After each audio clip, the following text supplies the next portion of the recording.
O presidente do Banco Central, Roberto Campos Neto, fez um alerta sobre a inflação pelo mundo. De acordo com ele, o cenário global ficou mais difícil no último mês e meio.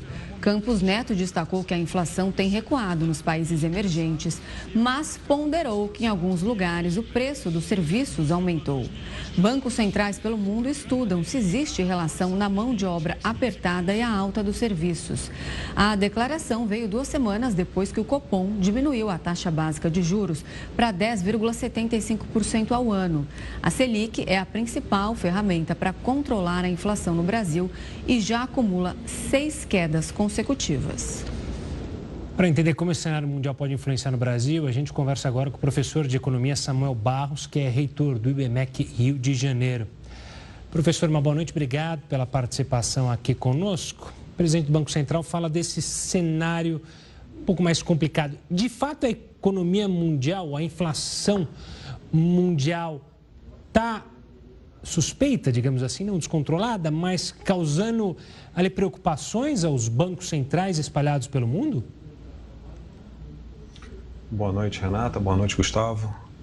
Quando a gente olha o comportamento da inflação mundial, o que a gente tem observado em diversos países é uma resistência de queda.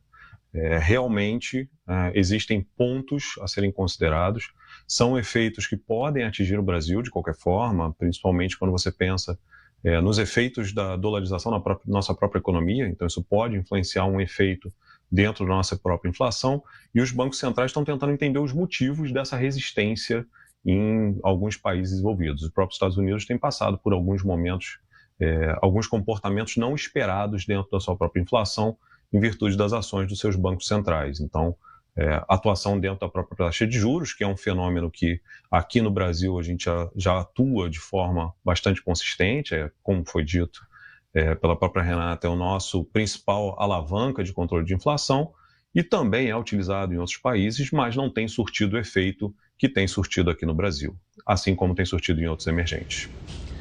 Professor, o presidente do Banco Central também alertou para o que está acontecendo lá nos Estados Unidos e disse que tem que aguardar ali para ver o que vai acontecer em junho, quando a taxa de juros deve cair, quando deve acontecer um corte.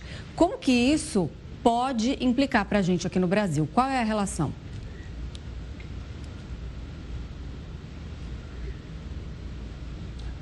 Acho que perdemos o contato com o professor Samuel. Vamos ver, vamos tentar retomar esse contato, uma instabilidade na rede. E enquanto isso a gente vai tentando. Agora sim, professor, perdão, a Renata tinha acabado de fazer uma pergunta justamente quando perdemos o sinal. Professor, você me ouviu? Eu te ouvi. Em relação a junho e julho, realmente é necessário a gente aguardar a decisão do Banco Central americano em relação à composição da taxa de juros deles, até porque isso também vai influenciar na entrada e saída de capitais aqui no Brasil. Consequentemente, isso vai gerar um efeito no dólar aqui, o que pode aumentar ou diminuir a nossa inflação. Um ponto relevante a gente considerar é que no próprio relatório de redução da taxa Selic, agora na última reunião do Copom, o governo foi muito claro, o relatório foi muito claro, dizendo que existia a expectativa de mais uma análise e não futuras quedas. Então, isso já é um sinal do nosso Banco Central ao mercado. O nosso Banco Central é bastante conservador e isso é muito bom, dizendo que vamos ser cautelosos, vamos tomar cuidado, porque o objetivo não é ferir a população, e sim garantir uma economia saudável para o país. Professor, o presidente do Banco Central cita a questão da inflação nos países desenvolvidos e também a inflação dos países emergentes. A inflação é diferente, ela age de maneiras diferentes nessas economias, nas economias grandes e nas economias emergentes. Como que a gente pode fazer esse paralelo? Como é que elas funcionam de maneiras diferentes? Bom, o primeiro paralelo que você pode fazer de forma direta é o próprio paralelo cambial. Então, nós sofremos influência do câmbio estrangeiro, diferente do estrangeiro que sofre muito pouca influência do nosso câmbio.